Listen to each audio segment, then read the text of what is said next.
ఏమంటానంటే అల్లరి చిల్లరగా ఉండేవాళ్ళు నాకు అవసరం లేదు, నిలకడగా నిలబడే వాళ్ళే నా సైన్యం.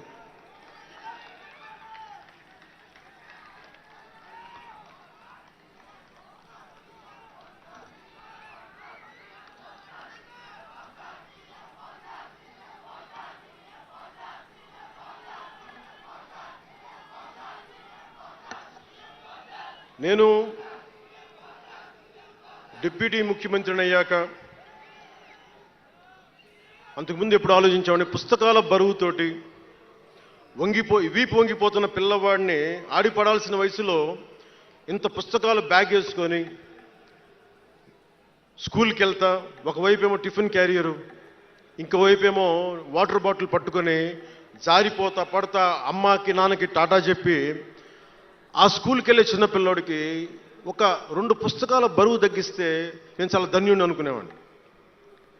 అలాగే ఎక్కడో గిరిజన తాండాల్లో చుక్క నీటి కోసం ఏడ్చే గిరిజనులకి ఒక బిందెడు మంచినీళ్ళు ఇస్తే చాలా బాగుంటుంది అని చేయగలను అనుకునేవాడిని.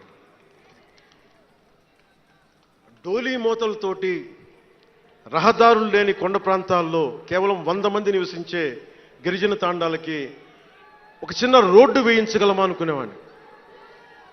కానీ ఈ రోజున మీ అందరి దయ, జన సైనికులు, వీర మహిళల పట్టుదల, ఈ రోజున మనం దాదాపు 4000 పైచిలకు కిలోమీటర్లు రోడ్డును వేయించగలిగాం.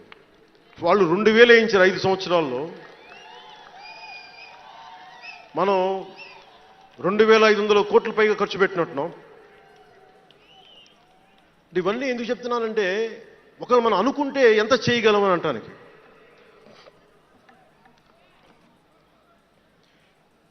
సమస్యలు ఏమున్నాయి మన దేశంలో ఇప్పుడు అంటే,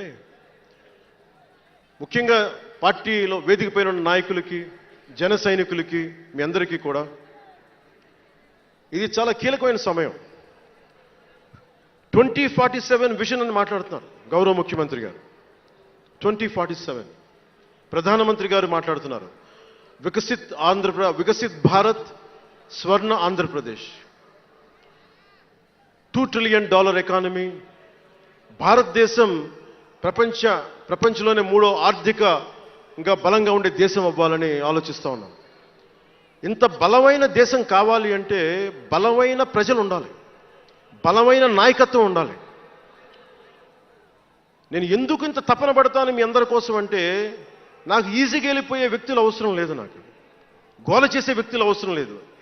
దేశం కోసం నిలబడే యువత కావాలి నాకు, చీల్చి చెండాడే యువత కావాలి నాకు దేశం కోసం. అంటే ఎందుకు చెప్తున్నానంటే, సర్దార్ వల్లభాయ్ పటేల్ గారిని అడిగారంట. బెంగాల్ రాష్ట్ర విభజనప్పుడు 1920లో విభజిస్తున్నాం అనుకున్నప్పుడు దేశంలో ఉన్న జాతీయ నాయకులు అందరూ వచ్చారు, జరగకూడదని ఆప్ చేశారు. అలాంటిది భారతదేశాన్ని పాకిస్తాన్గా, భారత్గా విభజిస్తుంటే మీరు ఎందుకు చేయలేకపోయారు, ఆపలేకపోయారు? ఒక రాష్ట్రాన్ని ఆపగలిగినప్పుడు ఇది ఎందుకు ఆపలేకపోయారంటే, ఆయన అన్న మాటలు ఏంటంటే, మాకు వయసు అయిపోయింది, పెద్దవాళ్ళం అయిపోయాం, జైలులో నలిగిపోయాం, సరికొత్త యువరక్తాన్ని తయారు చేయలేకపోయాం, మాకు శక్తి సన్నగిల్లింది అని. అందువల్ల వదిలేయాల్సి వచ్చింది చేతుల అని. అది నాకు చాలా ప్రేరణ అయింది. నెక్స్ట్ అందరం, గౌరవ ముఖ్యమంత్రి గారు వికసిత్ ఆంధ్రప్రదేశ్ కోసం ఆలోచిస్తున్నారు.